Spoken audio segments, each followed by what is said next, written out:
İran Ekspertlər Assambleyası və İslam İnqilabı Keşikçiləri Korpusu, yəni Sepah, birgə qərardan Əli Xameneyinin oğlu Müçtəba Xameneyini İranın yeni ali lideri seçib. Bizim media istinadən Müçtəba Xameneyinin dosyasını təqdim edək. Müçtəba 1969-cu il sentyabrın 8-də Məşhəddə anadan olub. Orta məktəbi bitirəndən sonra ilahiyyatı öyrənməyə başlayıb. Onun ilk müəllimləri arasında atası Əli Xameneyi və Ayətullah Mahmud Haşimi Şahrudi də var idi.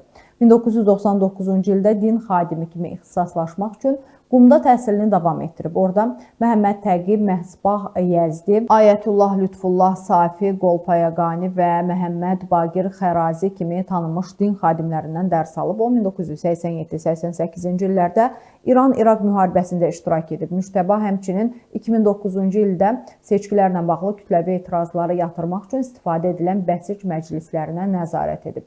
O, uzun illərdə atasının yerinə keçəcək ən iddialı namizədlərdən biri hesab olunurdu.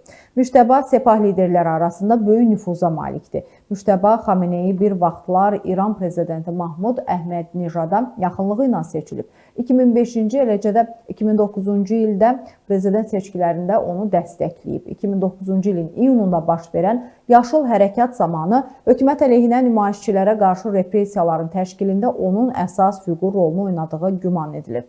Həmin seçkilərdə islahatçı namizədi olan Mehdi Kərubi açıq məktub yazaraq Müçtəba Xameneyini şəbəkənin qeyri-qanuni müdaxiləsinə istinad edərək seçkiləri Əhməd-Nijadın xeyrinə saxtalaşdırmaqdan ittiham etmişdi.